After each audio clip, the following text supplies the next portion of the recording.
तो नमस्कार मेरे सभी कृषि छात्रों को बहुत बहुत स्वागत है आप सभी का फसल डॉक्टर के यूट्यूब प्लेटफॉर्म पर। दोस्तों मेरा नाम है अभिषेक शर्मा और जैसा कि आपको पता है कि हम जो है एग्रीकल्चर एमपीपीएटी के लिए, बीएचयू के लिए, आईसीआर के लिए और सीयूईटी के लिए पढ़ रहे हैं।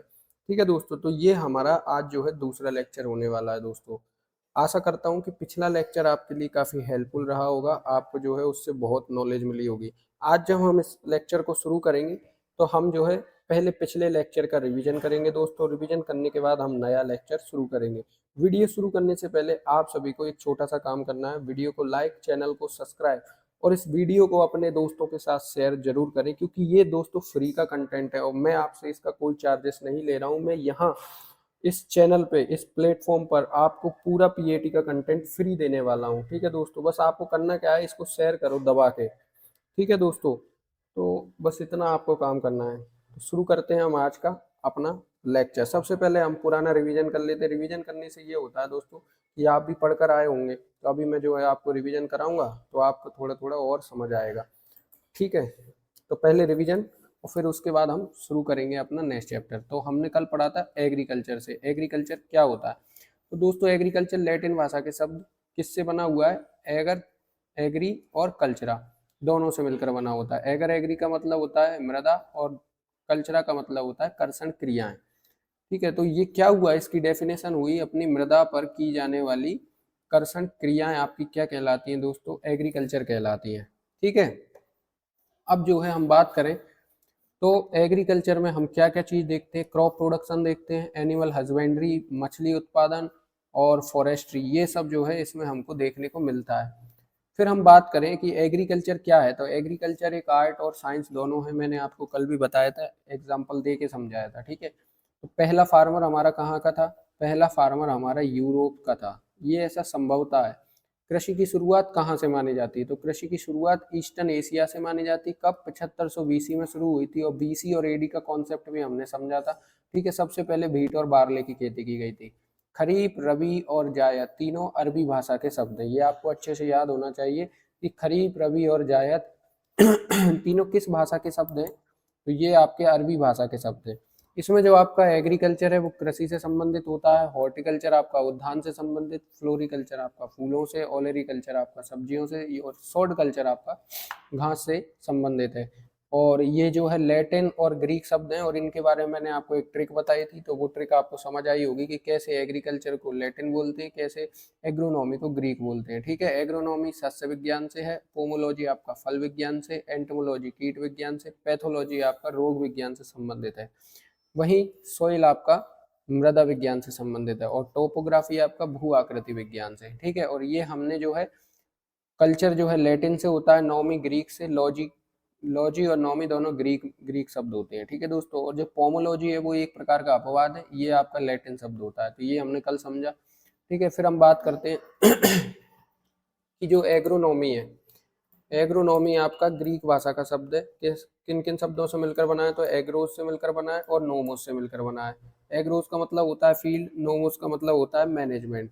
फील्ड मैनेजमेंट को क्या कहते हैं, एग्रोनॉमी। एग्रोनॉमी का जो आधुनिक युग में फादर कौन है, आपका जैथरो टूल है, सस्य विज्ञान का इनको पिता कहा जाता है। इन्होंने जो है कुछ थ्योरीज दी इसके बारे में और सबसे पहले जो है शुरुआत इन्होंने ही विदेश में अपना वर्चस्व जो है एग्रोनॉमी का रखा। फील्ड, भूमि और श्रम यानी लेबर और पूंजी यानी कैपिटल, इनका जो है अच्छे से उपयोग और मैनेजमेंट करके हमको अधिक से अधिक उपयोग लेना है। पीटर डेक्रेसन जी एक बहुत बड़े वैज्ञानिक हुए, एक बहुत बड़े फिलोसोफर हुए, जिन्होंने 1230 और 1307 एडी में अपना ओपस रूरेलियम कामोधर्म नामक एक पुस्तक लिखी, जो किस पर बेस्ड है, एग्रीकल्चर पर बेस्ड है। इन्हें कहा जाता है फादर ऑफ एग्रोनॉमी और उन्हें कहा जाता था फादर ऑफ मॉडर्न एग्रोनॉमी। ठीक है, बीसी और एडी का कॉन्सेप्ट हमने समझा।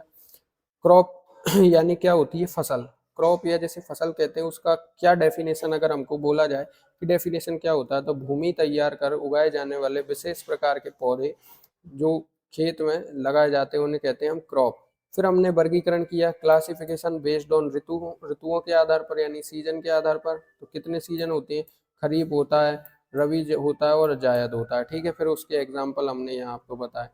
रबी क्रॉप कौन कौन सी हैं, ठीक है, उनके बारे में बताया। क्या टेम्परेचर होता है रबी क्रॉप के लिए, अक्टूबर नवंबर ये आपकी बुआई का समय रहता है, 15 से 25 डिग्री सेंटीग्रेड तापमान रहता है। फिर जायद के बारे में भी पढ़ा हमने सेम। फिर इनका आर्थिक रूप से वर्गीकरण किया, सीरियल क्रॉप्स में बांटा इन्हें, पल्स क्रॉप में बांटा, ऑयल सीड क्रॉप्स और शुगर क्रॉप्स। तो इनके जो है आपको बेस्ट से बेस्ट एग्जाम्पल यहाँ दिए गए। अब आपको करना सिर्फ इतना है कि इनको अच्छे से याद करना है। फिर मैंने आपको एक होमवर्क दिया था, आशा करता हूँ कि सभी ने बढ़िया से होमवर्क किया होगा, और जिन बच्चों ने अगर ये होमवर्क कर लिया तो उनका सिलेक्शन 100% होगा, और ये चीज़ मैं उनको लिख कर दे सकता हूँ। अगर मैंने जो होमवर्क दिया है, अगर जिस बच्चे ने भी किया होगा तो उसका सिलेक्शन 100% होगा दोस्तों। साथ ही मैं आपको बता दूं कि आपको जो है एक टेलीग्राम चैनल ज्वाइन कर लेना है, जो वीडियो की डिस्क्रिप्शन में मैंने उसका लिंक दिया है। यहाँ मैं आपको जो है क्विज भेजा करूँगा, जिससे कि आप जो है उन पर डे क्विज लगाओगे तो आपको जो है पता चल जाएगा कि हमारा कितना तैयारी गहराई से चल रहा है। एक तो आपको क्विज मिल जाएंगे, दूसरा वहाँ आपको जो है नोट्स वगैरह ये भी मिल जाएंगे। और टेलीग्राम से जुड़ने से क्या होगा दोस्तों, आप मुझसे जुड़ जाओगे तो जो भी चीज़ें होंगी आपके पीएटी से रिलेटेड वो सब आपको अपडेट्स वहाँ मिलती रहेंगी। तो टेलीग्राम ज्वाइन कर लेना, वीडियो के डिस्क्रिप्शन में लिंक दिया है, और चैनल में भी जब आप चैनल पर जाते हो तो वहाँ लिंक्स वाले सेक्शन में भी आप जाकर टेलीग्राम ज्वाइन कर सकते हैं, इंस्टाग्राम ज्वाइन कर सकते हैं, जो आपका मन हो वो ज्वाइन कर लेना, लेकिन टेलीग्राम आपको ज्वाइन करना है। तो ये आपको होमवर्क दिया था, गेहूं का ट्रिटिकम एस्टिवम, धान का उराइजा सटाइवा, मक्का का जीमेज, जौ का हॉर्डियम वल्गेयर, बाजरा का पेनिसेटम ट्राइफोडियम, जई का अविना सटाइवा, ज्वार का सोरगम बाइकलर। अब कुछ बच्चे कहते हैं सर आपकी राइटिंग तो ऐसी आती है। अरे भाई मेरे पास में डिजिटल बोर्ड नहीं है ताकि मैं इतनी अच्छी राइटिंग लिख पाऊँ। ठीक है, तो अब जो है हम आगे शुरू करते हैं। राइटिंग का तो ये है दोस्तों कि ये पैड है और इस पर जो है इतना अच्छे से हम नहीं लिख सकते, बाकी जब हम डिजिटल बोर्ड पर कंटिन्यू करेंगे तो आपको बहुत अच्छा लिख के देंगे। ठीक है, तो आगे जो है हमारा दो वर्गीकरण हमने पढ़ लिए थे, अभी हमने उनका रिवीजन किया। अब जो तीसरा हमारा वर्गीकरण होगा वो होगा आपका बोटेनिकल क्लासिफिकेशन। तीसरा हमारा होगा बोटेनिकल क्लासिफिकेशन, और ये किस प्रकार होगा उसको हम समझते हैं। Botanical classification, botanical classification, botanical को बोलते हैं हम क्लासिफिकेशन, और बोटेनिकल को बोला जाता है वानस्पतिक। वानस्पतिक, वनस्पति को हम कहते हैं बोटेनिकल्स, और ये हो गया हमारा वानस्पतिक वर्गीकरण हो जाएगा। ठीक है दोस्तों, अब इसमें वानस्पतिक कैसा होता है, तो इन इसमें जो है कुल के आधार पर जितने भी आपके कुल हैं उनको अलग अलग डिवाइड किया जाता है, अलग अलग पौधा अलग अलग कुल से आता है। जैसे कि आपने देखा होगा दोस्तों, हम लोगों में, मनुष्य में स्पीसीज होती हैं होमोसेपियंस, तो ये क्या हमारी स्पीसीज है। अब इसमें जो है विभेदित होते हैं। अब होमोसेपियंस जो है कास्ट सिस्टम अपनाते हैं, जातियों में बटे हैं, तो ये क्या है, ये उनका क्लासिफिकेशन है। इस प्रकार से अलग अलग तरह के मनुष्य, लेकिन इस प्रकार नहीं होना चाहिए। अब जो है हम डिस्कस करेंगे प्लांट्स को कुलों के आधार पर कैसे बांटा गया है। तो सबसे पहला हमारा आता है ग्रेमिनी, जिससे सबसे ज्यादा क्वेश्चन पूछे जाते हैं। क्या आता है, ग्रेमिनी। ग्रेमिनी, इसे घास कुल, घास कुल, घास कुल या पोएसी कहा जाता है, पोएसी कहा जाता है, और इंग्लिश में इसको ग्रेमिनी कहा जाता है, ग्रेमिनी कहते हैं। ठीक है दोस्तों, तो ये आपका ग्रेमिनी है। अब ग्रेमिनी को घासकुल क्यों कहा गया दोस्तों, इसमें जो है सभी घास आते हैं, सभी घास इसके अंतर्गत आपको देखने को मिलेंगे, और इसके अलावा जो आपके जितने भी अनाज वाली फसलें हैं वो इसमें आपको देखने को मिलेंगी। तो आपको घास देखने को मिलेंगे सभी, और अनाज वाली क्रॉप्स आपको देखने को मिलेंगी। ठीक है, तो अब इसमें हम जो है एग्जाम्पल लिखते हैं। क्या क्या है आपके एग्जाम्पल, मैं आपको एग्जाम्पल लिखता हूँ यहाँ। एग्जाम्पल में आपको लिखना है दोस्तों गेहूं, गेहूं। ठीक है दोस्तों, जौ, धान, गन्ना और मक्का,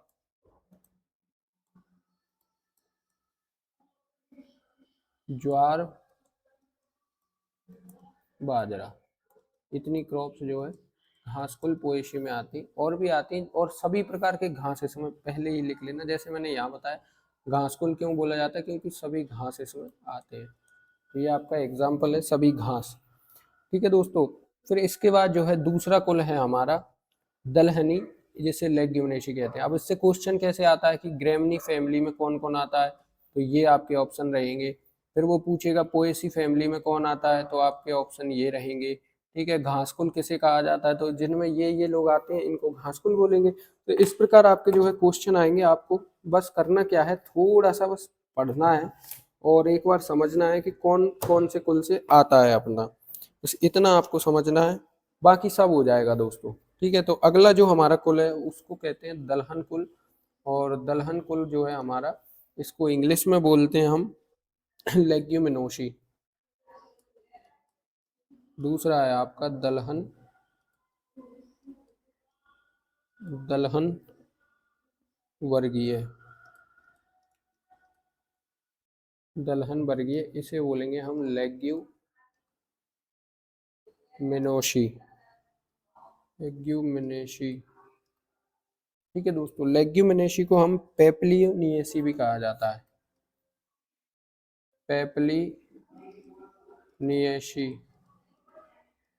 भी कहते हैं इसको। और आप जो है इसको पेपलिनियोसी, नियोसी है एक्चुअली दोस्तों ये। ठीक है, तो ये आपका लेग्यूमिनेसी कुल है। और लेग्यूमिनेसी में आपकी जितनी भी दालें आती हैं दोस्तों, जो दाल हम खाते हैं, जैसे कि मूंग हुआ, उड़द हुआ, ठीक है, मसूर हुआ, अरहर हुआ, चना, सोयाबीन, मटर, सनई, ढेंचा, राजमा, बरसीम, मूंगफली, ये सब जो इसमें आती है। बरसीम जो है एक दलहनी फसल है दोस्तों, आपको ये अच्छे से नोट कर लेना है, क्योंकि बरसीम को हम लोग पढ़ते हैं किसमें, चारे वाली फसल में। ठीक है, तो ये एक दलहनी फसल है, ये भी आपको याद रखना है। तो मैं यहाँ इसके एग्जांपल लिखता हूँ, मूंग, उड़द, मसूर, अरहर, अरहर, चना, अरहर और चना, और चना के बाद मटर, मटर के बाद बरसीम, बरसीम के बाद है अपना ढेंचा, ढेंचा, और है अपना राजमा, राजमा। इसके अलावा आपको देखने को मिलेगा मूंगफली, मूंगफली, मूंगफली। और साथ में आपको देखने को मिलेगा दोस्तों सोयाबीन। तो सोयाबीन जो है आपका, ये ये लेग्यूमिनेसी फैमिली में आता है दोस्तों। ठीक है, वैसे इसको दलहन और तिलहन दोनों में शामिल किया गया है, लेकिन अगर इसके कुल की कोई बात करें तो ये आपका लेग्यूमिनेसी फैमिली में आता है। तो जब क्वेश्चन आए सीधा देखते ही लगा देना। और आपको दो कुल मैंने समझा दिए, एक है आपका ग्रेमनी और दूसरा है दलहन वर्गीय। अब ग्रेमनी जो कुल होता है दोस्तों, इसके लगभग जितने भी पौधे होते हैं उनकी पत्ती जो है सक्रिय होती है, उथली जड़ें होती हैं, वही सेम सारी चीजें हमने कल भी डिस्कस कर लिया। अब आज जो है हम एग्जाम्पल देख लेते बस। तो ये जो है आपके एग्जाम्पल हैं। बस आपको जो है एग्जाम्पल्स अच्छे से याद कर लेना है, ताकि आपको दिक्कत नहीं आएगी इसमें। जब क्वेश्चन बनेंगे उस समय आपसे सारे क्वेश्चन बन जाएंगे, जब क्वेश्चन पूछा जाएगा। ठीक है। अब जो है नेक्स्ट हमारा सोलेनेसी फैमिली है। सोलेनेसी जो है सबसे बड़ा कुल है, जो हमारे जितने भी प्लांट्स हैं उनमें सबसे बड़ा कुल आपका सोलेनेसी है, सोलेनेसी, सोलेनेसी। ठीक है दोस्तों, इंग्लिश में ऐसे लिखें सोलेनेसी। थोड़ा क्या है दोस्तों, कभी कभी इंग्लिश में क्या है स्पेलिंग एरर हो सकता है, तो उसका आप लोड न लें। स्पेलिंग्स का ज़्यादा कोई दिक्कत नहीं होता, बस आपका प्रोनाउंसिएशन सही होना चाहिए। तो वो प्रोनाउंसिएशन नहीं होता, प्रोनाउंसिएशन होता है। क्या मैं गलत बोल देता हूँ दोस्तों कभी कभी, फिर बच्चे बोले कि सर आप तो खुद ही गलत बोल देते हो, तो उसका लोड न ले, बाकी आपको अच्छे से समझाया जाएगा प्रॉपर। क्योंकि जो आपको समझा रहा है उसने एमएससी भी इसी फील्ड में की है और बीएससी भी इसी फील्ड में की है। ठीक है, मेरा बीएससी जो है जेएनकेवीवी से और एमएससी आरबीएस के वीवी से हो चुका है दोस्तों। तो आप उस चीज़ की लोड ना लें बिल्कुल, जो आपको पढ़ा रहा है वो एक अच्छे जगह से एक्सपीरियंस लेके पढ़ा रहा है। ठीक है दोस्तों। तो सोलनेसी में आपने लगभग जितनी भी सब्जियां आती हैं वो इसमें आती हैं दोस्तों, जैसे कि आपका हुआ आलू, आलू, टमाटर, मिर्च, ये तो जो है मेन क्रॉप है हमारे, जो है घरों में जो सब्जी बनती है। तो आप देखना, आलू टमाटर मिर्च जो है, ये तो दो एक दिन में बनने के लिए तैयार बैठे ही होते हैं। ठीक है, इसके अलावा तंबाकू आता है। ये आपका जो है ये फैमिली है, और ये फैमिली जो है ब्रॉड फैमिली है। ठीक है दोस्तों, फिर हम बात करेंगे सरसों वर्गीय, जिसमें सरसों आते हैं, और जो सरसों वर्गीय फसल होती हैं उनको हम कहते हैं ब्रेसिकेसी। तो ब्रेसिकेसी, ब्रेसिकेसी, आप ऐसा का ऐसा जो है लिख लेना दोस्तों, इसके नोट्स आप ऐसे बनाना कि आपको समझ में आए, और जो चीज़ आपको समझ में नहीं आए मुझे ना कमेंट बॉक्स में डाल देना, तो वहाँ मैं आपको ये समझा दूंगा। तो ब्रेसिकेसी आपका होता है, इसको हम क्रूसीफर भी बोलते हैं, क्रूसीफर या क्रूसीफेरी भी बोल सकते हैं। तो क्रूसीफेरी फैमिली आती है, और इसमें आता है आपका सरसों, सरसों, लाही, सरसों, लाही, राई, मूली, राई, मूली। अब दोस्तों मैं तो आपको हिंदी में लिखवा दे रहा हूँ, लेकिन जब आपसे क्वेश्चन करेगा तो वो जो है साइंटिफिक नाम के साथ जो है क्वेश्चन करेगा, तो आपको जो है साइंटिफिक नेम इसके पता होना चाहिए। बस इतना आप कर लेना कि जो मैं आपको होमवर्क दे रहा हूँ बस उसको 5 5 से याद करते रहना, आपको सारे साइंटिफिक नाम में याद करा दूंगा। बस इतना करना कि जो मैं होमवर्क दूँ आप उसको जो है प्रॉपर तरीके से याद करना। रोज 5 5 क्यों दे रहा हूँ, क्योंकि मुझे पता है एकदम से वो याद नहीं होंगी, और धीरे धीरे वो याद हो जाएंगे। ठीक है, संजम, ये आपके क्या है दोस्तों, ब्रेशिकेसी या क्रूसीफेरी फैमिली से आते हैं। इसके अलावा हमारे पास होती है मालवेशी फैमिली।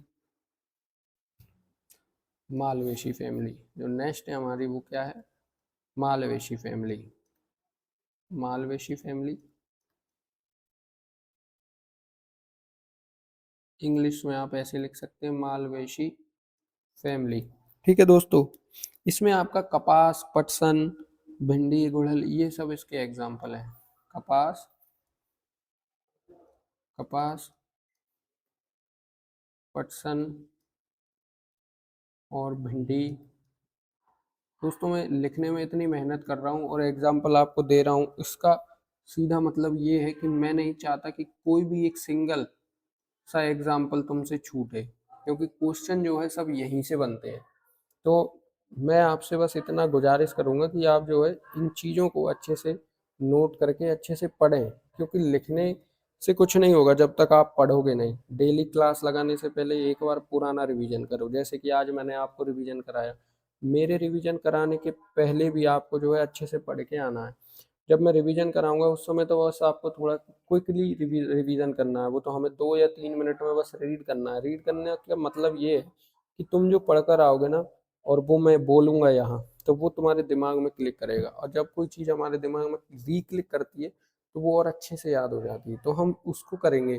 तो इसका मतलब ये नहीं कि मैं रिवीजन कराऊंगा, रिवीजन आपको खुद से करना है। जो हम नई क्लास लगाएं उससे पहले आपको एक बार रिवीजन कर लेना है। ठीक है दोस्तों, तो ये आपका मालवेसी फैमिली हो गया। अब कुछ सारी चीज़ें हैं जो इनके जब ग्रुप पढ़ेंगे हम, जब बायोलॉजी में इनका जो है पर्टिकुलर हम पढ़ेंगे, तो उस समय हम इनके जो है गुणों के बारे में अध्ययन करेंगे। इसके अलावा आपकी आती है कंपोजिटिव फैमिली। कंपोजिट फैमिली आती है, इसको बोलते हैं कंपोजिटी। कंपोजिटी इंग्लिश, इंग्लिश में भी और हिंदी में भी इसको कंपोजिटी बोलते हैं, कंपोजिटिव फैमिली। ठीक है दोस्तों, ये जो कंपोजिटिव फैमिली है आपकी, इसमें आपके जितने भी लगभग यानी लगभग आपके जो है पुष्प वर्ग होता है वो इसी में आते हैं। तो आपका एक कपास हो गया, कपास, पटसन, सूरजमुखी, सूरजमुखी, और आपका गेंदा, गेंदा, कपास पटसन इसमें नहीं आती है शायद, ये गलत है दोस्तों, कपास पटसन आपको इसमें देखने को नहीं मिलेगी। आपको इसमें मैंने क्या एग्जाम्पल तो सही, वो थ्योरी तो सही बोली लेकिन एग्जाम्पल गलत लिखा दी, सॉरी उसके लिए। इसमें आपके जो है पुष्प क्रम वाले आएंगे। तो एक तो आपका सूर्यमुखी हो गया, कुसुम हो जाएगा आपका एक, ठीक है दोस्तों, कुसुम, गेंदा हो गया है, राम तिल नाइजर, राम तिल आएगा, इसे नाइजर भी बोला जाता है। क्या बोला जाता है दोस्तों? नाइजर बोला जाता है, याद रखना, एक बार पूछा गया है ऐसे कि नाइजर किसे कहते हैं, तो वो राम तिल को कहा जाता है, ये आपको पता होना चाहिए। फिर इसके अलावा हमारे आते हैं कद्दू वर्गीय, कद्दू वर्गीय फैमिली आती है। कद्दू वर्गीय को बोलते हैं हम कुकुरबिटेसी, कुकुरबिटेसी, कुकुरबिटेसी। तो आपका ये कुकुरबिटेसी फैमिली जो है दोस्तों, इसमें सभी कद्दू वर्गीय फसलें आती हैं। जितनी भी कद्दू वर्गीय, लौकी, टिंडा, भट वो आपका कद्दू, और लौकी में जितने भी आपके करेला वरेला, ये सब इसी में आते हैं। ठीक है दोस्तों, बस इतना याद रखना, कुकुरबिटेसी से कद्दू वर्गीय, कद्दू वर्गीय में आपके लौकी, कद्दू, गिलकी, करेला, ये सब आपके इसमें आते हैं। फिर आता है आपका अगला चीनोपोडियम, चीनोपोडियम परिवार, चीनोपोडियम, पोडियम, और चीनोपोडियम को इंग्लिश में भी चीनोपोडियम लिखेंगे। तो आपका चीनोपोडियम लिखते हैं कुछ इस तरह से, चीनोपोडियम। इसमें आपके आते हैं दोस्तों एक तो आता है आपका चुकंदर, चुकंदर, पालक, और आता है आपका दोस्तों बथुआ। तो बथुआ का तो आपको साइंटिफिक नाम भी आज से पता चल जाएगा। तो बथुआ का नाम है चीनोपोडियम एल्बम। क्यों है? क्योंकि ये चीनोपोडियम फैमिली से, और इसका नाम है चीनोपोडियम एल्बम, आपको ये याद रखना है। ठीक है। इसके बाद में आपका अम्बेली फ्री में आपका आता है गाजर और धनिया, अम्बेली फेरी में गाजर और धनिया आता है, अम्बेली फेरी। क्या आता है दोस्तों आपका? गाजर धनिया, गाजर धनिया। और हॉर्टिकल्चर में पढ़ेंगे इसमें हम आंवला, लिख लेना आंवला। ठीक है दोस्तों। और इसके बाद पेडिलिएसी, तिल, टिलिएसी, जूट, लिनिएसी, अलसी, ये आपको देखना है। पेडी लिएसी, लिएसी, तिल, तिल लिख लेना दोस्तों, तिल, और टिलिएसी जूट, टिलिएसी जूट, और एक है आपका लिनिएसी, जो है आपका अलसी, इस फैमिली में आता है। लिनिएसी, लिनिएसी, इसमें आता है आपका दोस्तों अलसी। तो ये चीज़ें जो है आपको लिख लेना है, अच्छे से लिख लेना है दोस्तों, क्योंकि ये चीज़ आपको प्रीमियम कंटेंट में दी जाएंगी।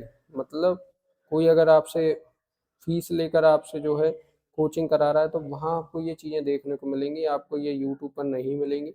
तो यूट्यूब पर अगर मैं आपको दे रहा हूँ, तो आप जो है इस मेहनत का लाभ लें दोस्तों, अच्छे से नोट्स बनाएं और ठीक से पढ़ें। जो चीज़ नहीं आती समझ, मुझे कमेंट कर दिया करें कि सर यहाँ मेरे को समझ नहीं आया था। आजकल तो कमेंट ऐसे हो जाते हैं कि जहाँ आप क्लास ले रहे हो वहीं के वहीं कमेंट हो जाता है, उसी नंबर पे आप जहाँ पढ़ रहे हो वहीं के वहीं कमेंट करोगे, तो मेरे को उस नंबर से पहुंच जाऊंगा मैं कि यहाँ आपको दिक्कत आए, तो मैं उसको नेक्स्ट क्लास में बता दूंगा। बस ये है, ये चीज़ें आपको जो है फॉलो करनी पड़ेंगी। ठीक है दोस्तों।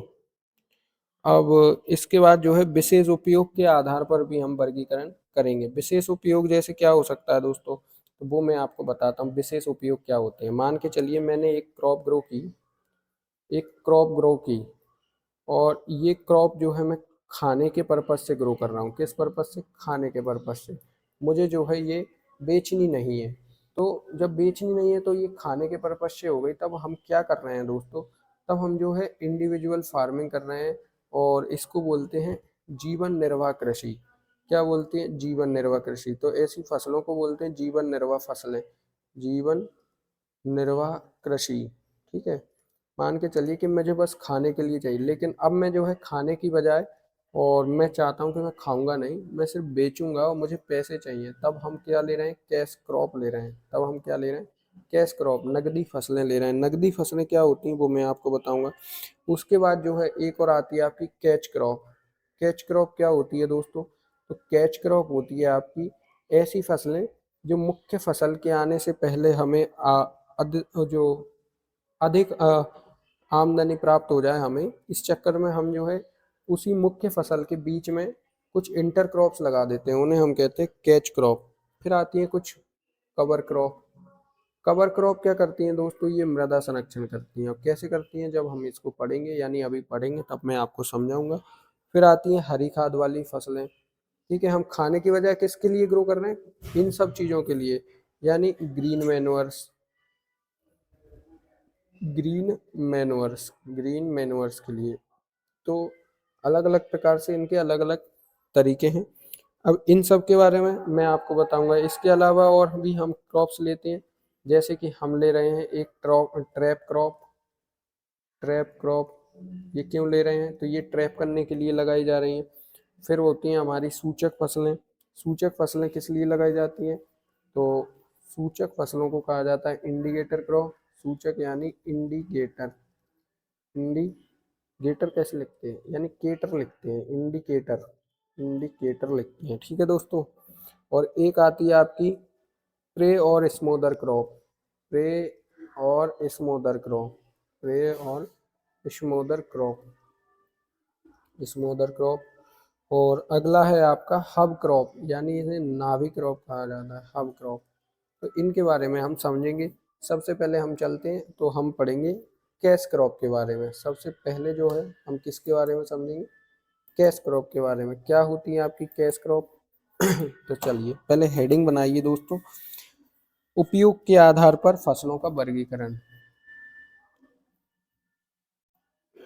यहाँ चौथा पॉइंट है आपका, उपयोग के आधार पर। उपयोग के आधार पर वर्गीकरण किसका? फसलों का लिख लेना, वर्गीकरण। और इसमें भी हमारा पहला पॉइंट क्या होगा? नगदी फसलें, या जिन्हें बोलेंगे कैश क्रॉप। नगदी फसलें, नगदी फसल, या जिन्हें बोलेंगे कैश क्रॉप। कैश क्रॉप क्या होती है दोस्तों? कैश क्रॉप, मेरी बोली को समझना, मेरी भाषा को जरा दिमाग में बैठाना। इन फसलों को किस लिए उगाया जाता है? ताकि इन्हें तुरंत बाजार में बेचकर लाभ कमाया जा सके। समझ रहे हो आप? इन फसलों को खेत से काटकर सीधे एवं तुरंत बाजार में बेचा जाता है, अर्थात इनका भंडारण नहीं किया जाता।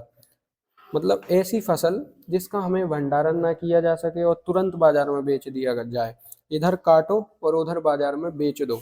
सीधा सा मतलब ये है कि आपको जो है इस फसल को भंडारित नहीं करना है, और ये फसलें होती भी नहीं है, भंडारित भी नहीं होती है।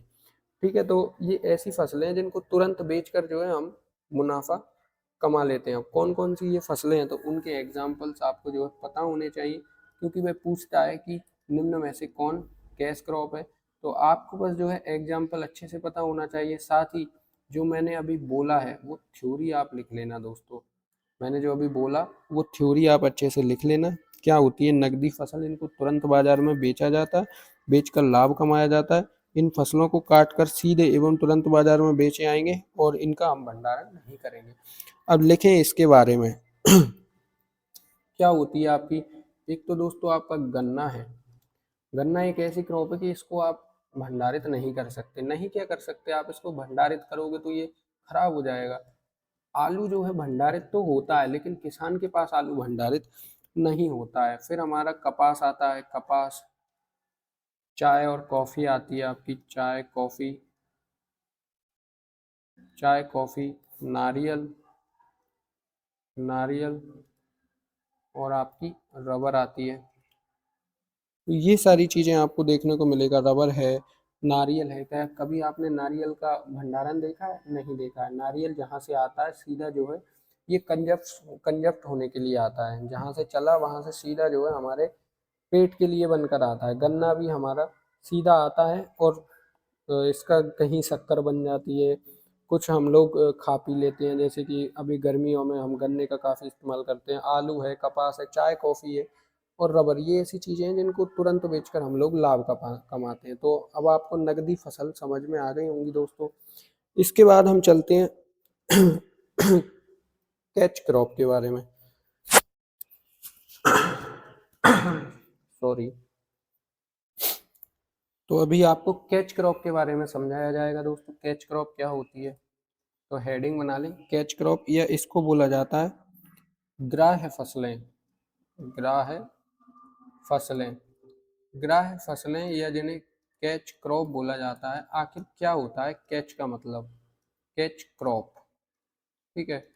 तो कैच से ये समझो दोस्तों कि हम किसी चीज को कैच कर रहे हैं, हम किसी चीज को क्या कर रहे हैं, कैच कर रहे हैं। और ये वो वाला कैच नहीं है, ये दूसरा वाला कैच है। कैच क्या है दोस्तों, जैसे कि मान के चलिए कि ये मैंने एक मेन क्रॉप लगाई है फील्ड में, मैं एक मेन क्रॉप कर रहा हूँ ग्रो फील्ड में, और ये मैंने कर दी, ठीक है। तो ये मैंने मेन क्रॉप आपकी फील्ड में लगा दी। अब किसी कारणवश मुझे लगता है कि एनवायरनमेंट या टेम्परेचर या क्लाइमेटोलॉजिकल कुछ प्रॉब्लम्स के कारण मुझे लगता है कि ये फेल हो जाएगी ये क्रॉप। तो जब ऐसा हमें फील होता है तो हम कुछ ऐसी क्रॉप लेते हैं कि वो कम समय में, कम अवधि में ग्रो होकर जो है हमें उस समय से निकाल कर जो हमारा लाभ हमें बनाकर दे, यानी हमारी उपज का हमें फायदा मिल जाए। ऐसी क्रॉप हम जो है इसमें ग्रो करेंगे। ठीक है दोस्तों, तो वो क्या है वो जरा समझिए। मैं अभी आपको थोड़ा सा और एग्जांपल सेट कर रहा हूँ, बस मैं थोड़ा मार्कर ले रहा था। तो अब इसके बीच में मैं जो है वो क्रॉप ले लूँगा जो कम अवधि की होगी, जल्दी ग्रो हो जाएगी, और मुझे जो मुख्य फसल से हानि होने वाली है उस हानि को जो है झेलने की शक्ति प्रदान करेगी। मतलब कि इतना धन मुझे आ जाएगा कि अगर मुख्य फसल हमारी खराब हो गई, ये हमारी मेन क्रॉप है, मेन क्रॉप अगर किसी कारण से खराब हो गई तो ये हमारी, इसको बोलते हैं आकस्मिक फसल। आकस्मिक फसल, या इसको बोला जाएगा कैच क्रॉप। कैच क्रॉप, तो ये आकस्मिक फसल है। अवसर, एक प्रकार का अवसर ले देखकर इसको कर लिया जाता है। तो लिखिए इसकी जो है डेफिनेशन, किसी कारणवश मुख्य फसल के नष्ट हो जाने या बुवाई में देरी हो जाने पर उसके स्थान पर नुकसान की भरपाई करने के लिए कम अवधि वाली फसल का उपयोग किया जाता है। इसे हम अंतर्वर्ती, आकस्मिक, ग्राह्य या कैच क्रॉप कहते हैं। इनके अलग अलग नाम हैं, तो इन नाम को जो है अच्छे से रखना है याद। और अब लिखेंगे इसके उदाहरण। उदाहरण, तो इसमें आती हैं आपकी, एक तो मोस्ट फेमस जो इसमें क्रॉप है वो है आपकी मूंग, मूंग और आपकी उड़द, मूंग, उड़द, लाही, और सबसे ज़्यादा कॉमन और सबसे ज़्यादा पूछा जाने वाला एग्जाम्पल आपका तुरैया। तुरैया, ठीक है दोस्तों। तो तोरिया और सांवा, सांवा एक बीड है और इसको जो है लगाया जाता है ग्राह्य यानी कैच क्रॉप के लिए। क्या होता है सांवा, आप जो है गूगल करके देखना सांवा क्या होता है, ठीक है दोस्तों। फिर आती हैं हमारी तीसरी, जो है हमारी मृदा आरक्षक फसलें। क्या है दोस्तों तीसरा हमारा, ये हमारी मृदा आरक्षक फसलें। इन्हें बोला हमने, क्या बोला, इनको कवर क्रॉप कहा हमने दोस्तों। क्यों कहा कवर क्रॉप वो आपको समझाता हूँ, पहले लिखें मृदा, मृदा आरक्षक फसल, फसलें, या इन्हें बोला हमने कवर क्रॉप। तो दोस्तों ये जो कवर क्रॉप्स हैं, ऐसी फसलें होती हैं जो तेजी से बढ़कर भूमि को अच्छी तरह से ढक लेती हैं ताकि जल एवं वायु से मिट्टी का कटाव ना हो।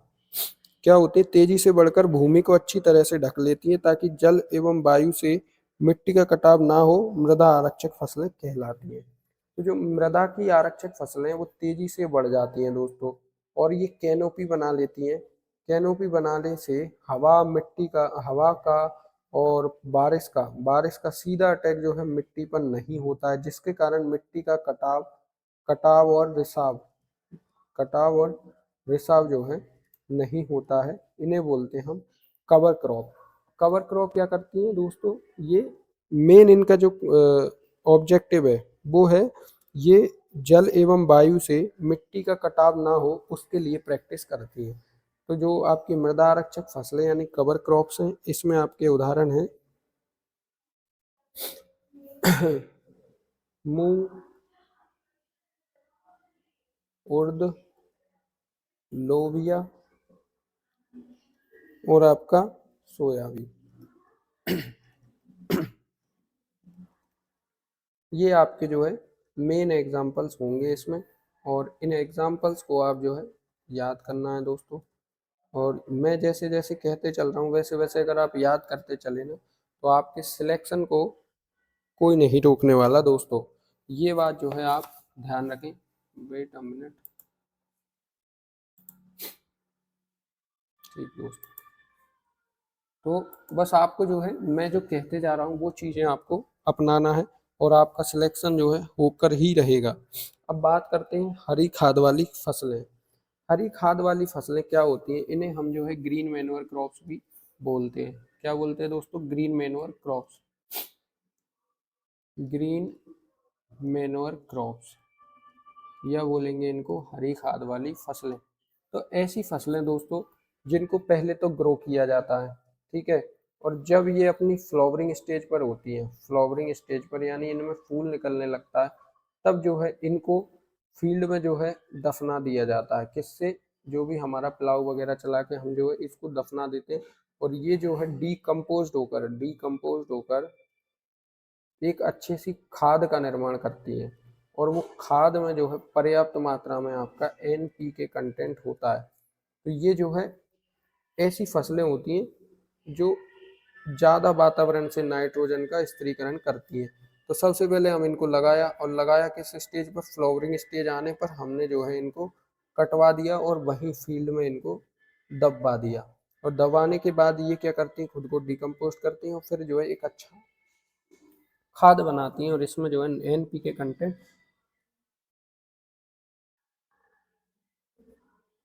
आपका एनपीके कंटेंट सबसे ज़्यादा होता है दोस्तों, ठीक है। अब जो है इसमें हम कुछ एग्जाम्पल आपको लिखेंगे, वो एग्जाम्पल आपको पता होना चाहिए।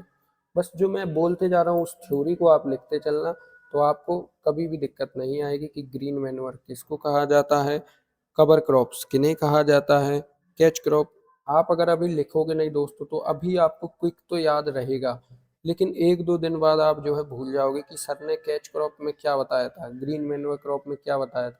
जो कॉन्सेप्ट मैं यहाँ समझाता हूँ वही कॉन्सेप्ट आपके दिमाग में बैठ जाए, उसके लिए आपको उसी प्रकार लिखना भी पड़ेगा दोस्तों। अगला है आपका नेक्स्ट ट्रैप क्रॉप। अगला है ट्रैप क्रॉप। तो ट्रैप के बारे में आप लोगों ने सुना होगा, अगर नहीं सुना तो मैं आपको बताता हूँ। ट्रैप कई प्रकार के होते हैं, जैसे कई सारे युवा हमारे आजकल के हमारे नए बच्चे ट्रैप में फंसे हुए होते हैं।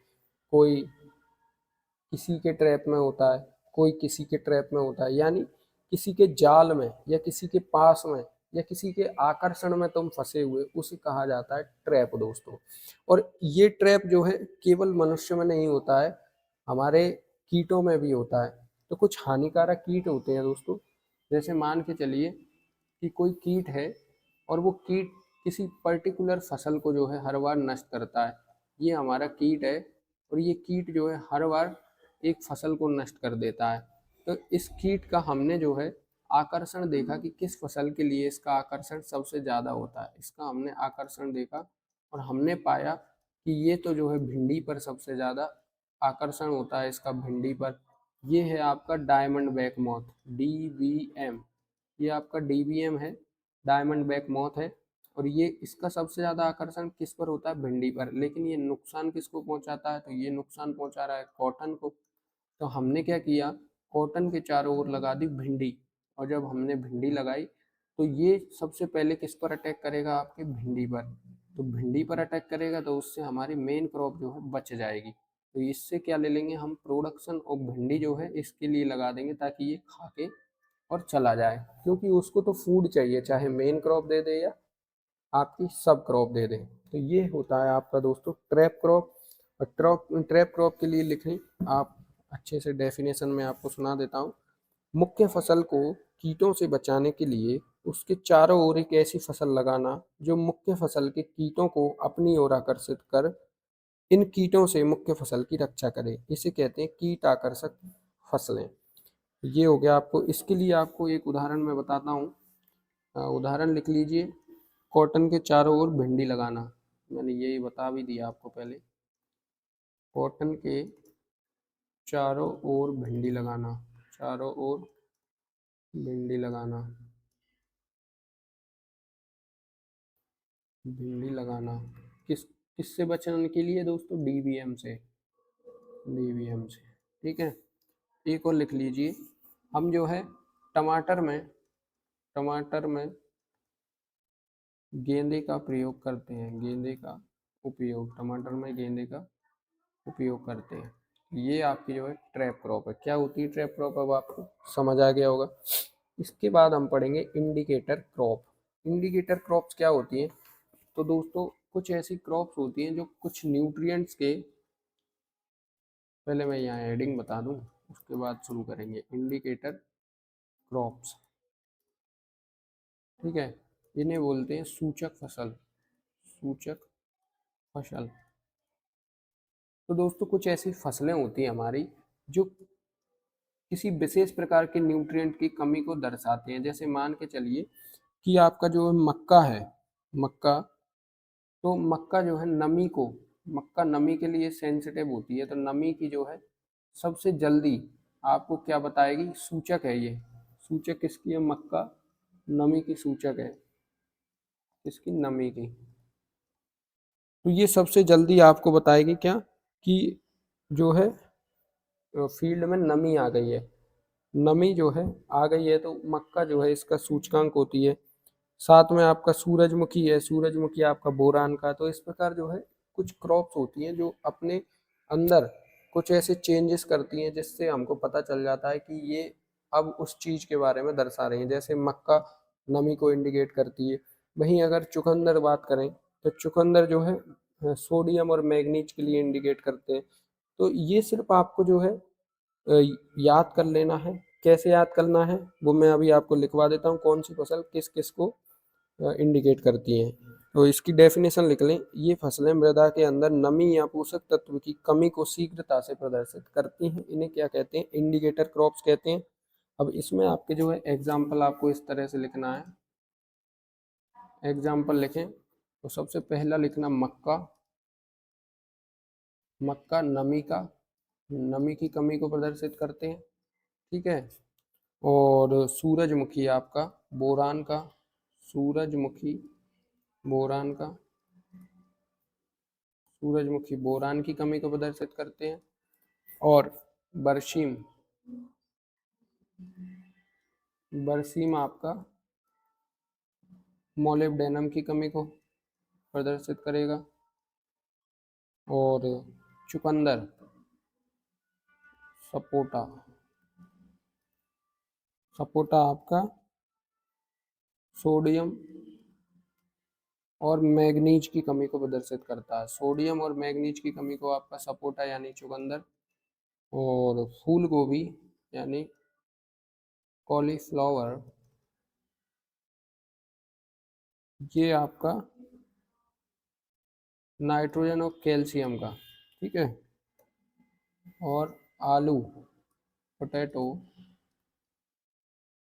पोटैटो के नाम में ही क्या है दोस्तों? पो है। तो पो से आपका पोटेशियम और मैग्नीशियम।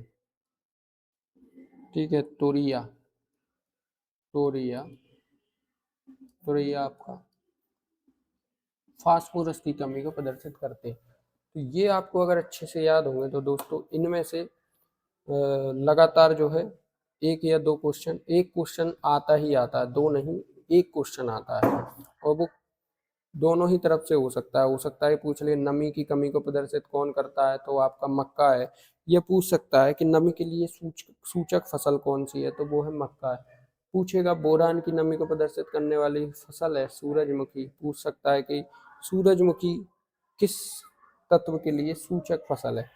ऐसे जो है आपसे क्वेश्चन कर सकते हैं। इसके बाद जो है हम थोड़ा बहुत कुछ इम्पोर्टेंट टर्म पढ़ेंगे। अभी हमारी दो प्रकार की फसलें और हैं, तो ये हमारा वर्गीकरण हो जाएगा। फिर इसके बाद हम ज़्यादा नहीं पढ़ेंगे। क्यों नहीं पढ़ेंगे? क्योंकि ओवरलोड करने से जो है दोस्तों आपका नुकसान है। आपका क्या है, अभी बिगनिंग है, आप फ्रेशर्स हैं, आपको जो है ज़्यादा लोड नहीं लेने देना है खुद को। उसका कारण ये है कि अगर आप ज़्यादा लोड लेकर पढ़ोगे तो ये आपका फर्स्ट टाइम है और बेसिक आपका बन नहीं पाएगा, और जब बेसिक अच्छा नहीं होगा तो फिर आगे आप अपना जो है 100% नहीं दे पाएंगे। तो इसलिए धीरे धीरे और कम कम पढ़ते चलें दोस्तों। ज़्यादा पढ़ने से कॉन्सेप्ट नहीं बनते। शिकारी फसलें, इन्हें बोलते हैं प्रेइंग या स्मोदर क्रॉप। प्रे या स्मोदर क्रॉप क्या होता है दोस्तों? ठीक है, इनको हम जो है छायाकारी फसल भी कहते हैं। क्या? छायाकारी फसल। ठीक है, छायाकारी फसलें क्या होती हैं, इनके बारे में समझिए। ये फसलें भौतिक रूप से या विशेष प्रभाव से खरपतवारों को नष्ट कर देती हैं। किनको नष्ट कर देती हैं? तो ये खरपतवार नष्ट कर देती हैं फील्ड में।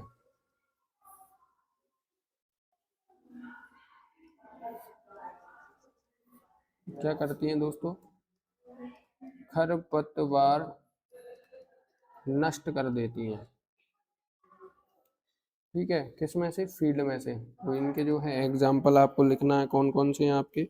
एक तो आपका बरसीम है, और दूसरा भी आपका बरसीम है, और तीसरा भी आपका बरसीम है। मतलब क्या सर? मतलब ये केवल बरसीम ही आपकी एकमात्र फसल है, शिकारी फसल है। ठीक है, ये ही आपका एक एग्जाम्पल होता है। ठीक है, और सातवां है आपका नाभी फसलें, या जिन्हें हब क्रॉप कहा जाएगा। नाभी, या जिन्हें हब क्रॉप बोला जाएगा। नाभी या हब क्रॉप। हब क्रॉप क्या होती हैं दोस्तों? नाभी या हब क्रॉप, ये फसलें अन्य फसलों की तुलना में अधिक लाभ प्रदान करती है। हब क्रॉप यानी अधिक लाभ प्रदान करेंगी। अब ऐसी कौन सी फसल है जो अधिक लाभ प्राप्त करेंगी, प्रदान करेंगी हमको? तो हमें पता भी तो होना चाहिए क्या होता है। तो दोस्तों अगर आप शहर के निकट सब्जी लगाएंगे, यानी आप ट्रक गार्डनिंग करेंगे। ट्रक गार्डनिंग होता है शहर के निकट फसलें लगाना। कैसी? सब्जी वाली फसलें। तो तब इसको बोलते हैं हम ट्रक गार्डनिंग। और ट्रक गार्डनिंग में दोस्तों बहुत पैसा है। अगर आप जो है शहर के नज़दीक रह रहे हो, आपके पास जो है ज़मीन है, तो आपको ट्रक गार्डनिंग करना चाहिए। आपको सब्जी उगाना चाहिए। आलू उगाओ, गोभी उगाओ। आजकल बहुत डिमांड में है गोभी। गोभी, मटर, ये ऐसी फसलें हैं दोस्तों, इनकी डिमांड रहती है। तो अगर आप शहर के नज़दीक हैं और फसल है, तो खेती है, तो जो है सब्जी उगाओ। इससे जो है आपको अत्यधिक लाभ मिलेगा। इसके बाद कुछ इंपॉर्टेंट पॉइंट्स हम डिस्कस करेंगे, और फिर हम जो आज का होमवर्क आपको देंगे। फिर मिलेंगे हम कल। तो कल हमने कुछ क्वीन और राजा पढ़े थे। आज मैं आपको कुछ और चीज़ बता रहा हूँ। तो अगर आपसे पूछा जाए कि गरीबों का घी किसे कहा जाता है? गरीबों का घी। गरीबों का घी। ठीक है, तब जो है आपका आंसर होगा दोस्तों तिल। तिल। तिल को जो है गरीबों का घी कहा जाता है। अगर आपसे पूछा जाए गरीबों का अनाज, गरीबों का अनाज किसे कहते हैं, तब आपका आंसर होगा दोस्तों, क्या होगा? बाजरा। क्या होगा दोस्तों? बाजरा। ठीक है, गरीबों का अनाज या गरीबों का ग्रेन तो आपको क्या हो जाता है? ये हो जाता है बाजरा। अगर आपसे पूछा जाए गरीबों का भोजन, गरीबों का भोजन, तो वो हो जाएगा आपका आलू। ठीक है, ये एकमात्र ऐसी फसल है, आलू, जो गरीब भी खा सकता है और अमीर भी खा सकता है, और अमीर के घर भी मिलेगा, गरीब के घर भी मिलेगा। तो ये क्या है दोस्तों? आलू जो है यूनिवर्सल है, वो तो सभी के, आपको सभी के घर मिलेगा, चाहे गरीब हो या अमीर हो। ठीक है, फिर हम जो है राजमा के बारे में जानेंगे। तो राजमा एक दलहनी फसल है जो नत्रजन स्थिरीकरण नहीं करती है। तो आपको मैंने बताया कि जितनी भी लेग्यूमिनेसी फैमिली की फसलें हैं, लेग्यूम फसलें, सभी क्या करती हैं दोस्तों? नाइट्रोजन का स्थिरीकरण करती हैं। किसमें? सोइल में। और स्थिरीकरण जो है हमने कहाँ पढ़ा था? तो जब हम जो है क्वेश्चन पेपर लगा रहे थे 23 का, तब हमने नाइट्रोजन स्थिरीकरण देखा था। तो सभी लेग्यूम फसलें नाइट्रोजन स्थिरीकरण करती हैं, बस एक कौन सी? आपकी राजमा नहीं करती है। राजमा क्या नहीं करती है? आपका नाइट्रोजन स्थिरीकरण नहीं करती है। तो ये आपको पता होगा। पता होगा नहीं, होना चाहिए अब आगे से। कारण क्या होता है दोस्तों, तो इसकी जड़ों में जो है गांठ नहीं होती है, इसकी जड़ों में गांठ नहीं पाई जाती है। जब गांठ नहीं पाई जाती है तो ये क्या नहीं कर पाती है, नाइट्रोजन स्थिरीकरण। जो आपका ढैंचा होता है दोस्तों, ढैंचा, ढैंचा में गांठें जो है जड़ और तने दोनों पर होती हैं, जड़ और तने दोनों पर इसमें गांठें पाई जाती हैं। और इसका तो ये इतनी फेमस क्रॉप है कि आपको इसका साइंटिफिक नाम याद ही होना चाहिए, सस्वेनिया रोस्ट्रेटा, रोस्ट्रेटा, आपको इसका साइंटिफिक नेम याद ही होना चाहिए। ये बहुत फेमस क्रॉप है, ग्रीन मैन्योर के लिए सबसे अच्छी क्रॉप मानी जाती है ढेंचा, तो ये आपको पता होना चाहिए। अब जैसे हमने पढ़ा था कि कवर क्रॉप्स में ऐसी फसलें लगाई जाती हैं जो फसलें क्या करती हैं, मृदा आरक्षक होती हैं, मृदा को बचाती हैं। अब हम बताएंगे कुछ ऐसी फसलों के बारे में जो मृदा आरक्षक नहीं होती हैं, ये मृदा के क्षरण को बढ़ावा देती हैं। तो मृदा क्षरण को बढ़ावा देने वाली फसलों के नाम लिखना, मृदा क्षरण को बढ़ावा देने वाली फसलों के नाम, क्या नाम है, तो वो है आपका कपास, एक आपका कपास है, एक मक्का है, और आपका अरहर। ये ऐसी फसलें हैं जो मृदा क्षरण को बढ़ावा देती हैं दोस्तों, कपास, अरहर, मक्का, ये आपकी क्षरण को, मृदा क्षरण को बढ़ावा देती हैं। ठीक है,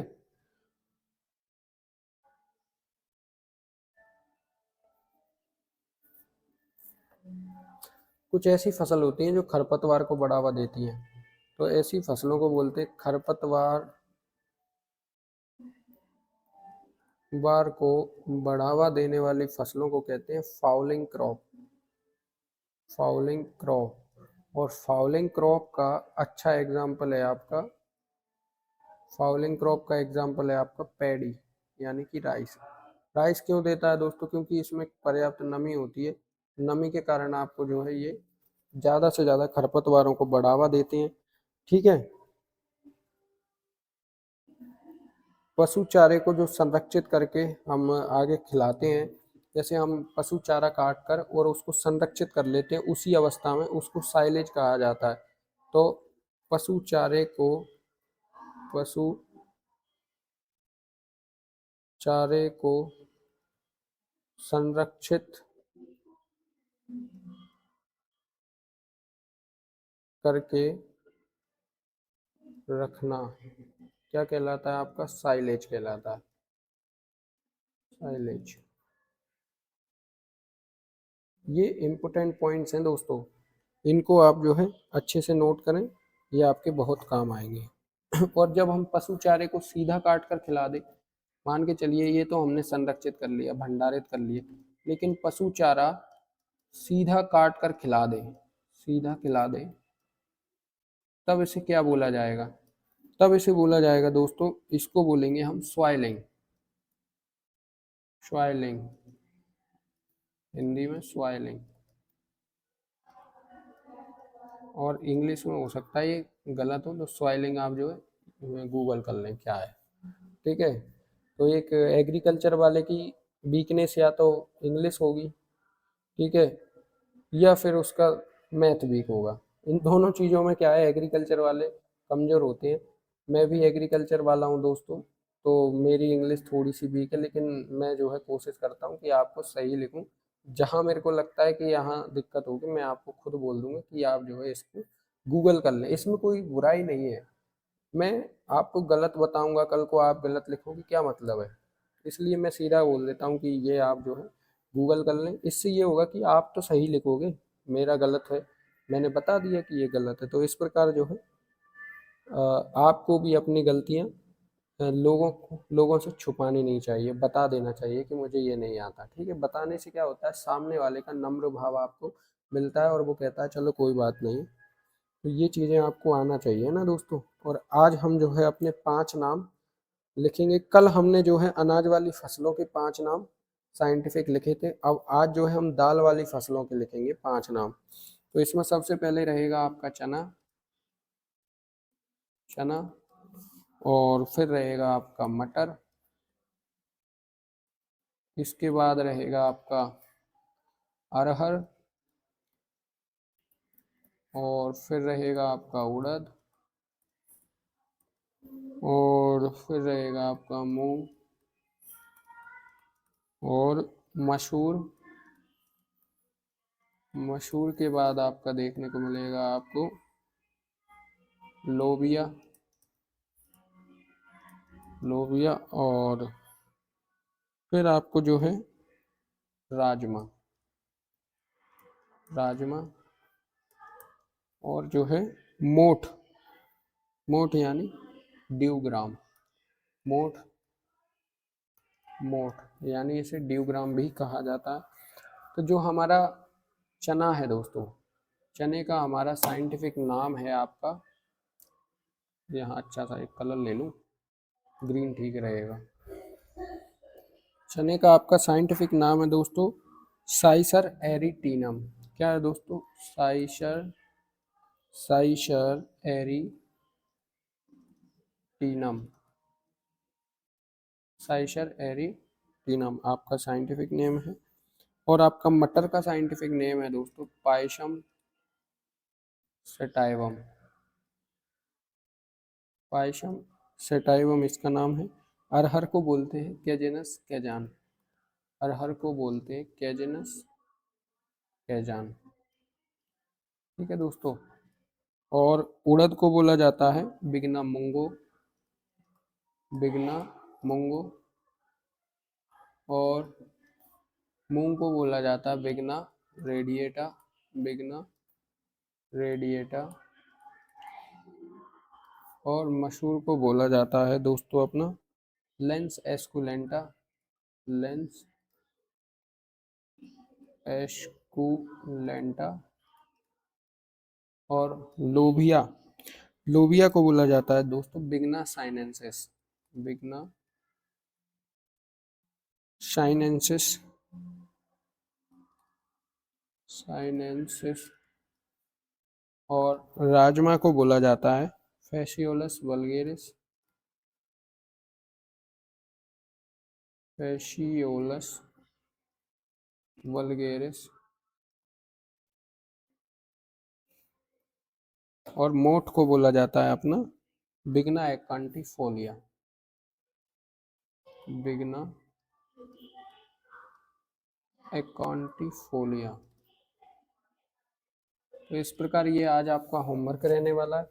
आपको जो है ये पूरा अच्छे से पढ़कर आना है दोस्तों। और जैसा कि हम लोगों का कोई लाइव इंटरेक्शन नहीं है तो मैं आपसे नहीं पूछ पाता हूँ, लेकिन जब आप टेलीग्राम पे जुड़ जाओगे तो उस समय मैं लाइव सेशन लिया करूँगा, तो आप लोगों से पूछ भी लिया करूँगा कि बताइए होमवर्क में क्या किया। तो ये तब किया जाएगा जब आप जो है अपना आक्रोश दिखाओ, अपना ताकत मुझे दिखाओ कि सर हाँ हम तैयार हैं। कमेंट बॉक्स में आपके रिप्लाई आने चाहिए, प्रॉपर एक्टिव होने चाहिए। जब जब आप लोग एक्टिव दिखोगे तो मैं भी आपके लिए कुछ ना कुछ करते रहूँगा। अगर आप जो है साइलेंट रहोगे तो फिर क्या मतलब है? मेरा काम रहेगा होमवर्क देना, आप कर लेना। अब आप करोगे तो ठीक है, और नहीं करो तो ठीक है, दोनों तरह से। देखो भाई, टीचर का काम होता है समझाना, बाकी सारा काम होता है बच्चों का। अगर आप जो है अभी से अवेयर नहीं हो तो आगे जो है आप फिर पीएटी के लिए भूल जाओ, क्योंकि कंपटीशन दिन प्रतिदिन बढ़ते जा रहा है। अभी इस साल जो है हर साल लगभग एमपी से आपके 1 लाख बच्चे 12th पास करते हैं, ठीक है। और ये डेटा दिन प्रतिदिन बढ़ते जा रहा है, 1 लाख से 1.5 लाख हो जाएंगे। तो ये बच्चे कहीं ना कहीं तो जा रहे हैं ना, तो उसमें से लगभग बच्चे इधर आ जाते हैं। उसमें भी क्या है, हमारे पास 1200-1300 सीट है और इतना कंपटीशन है। तो आपको जो है वो सब लेकर चलना है, अच्छे से पढ़ना है। वीडियो को लाइक, चैनल को सब्सक्राइब करना ना भूलें। फिर मिलते हैं हम नेक्स्ट वीडियो में, तब तक के लिए जय हिंद, जय भारत, धन्यवाद।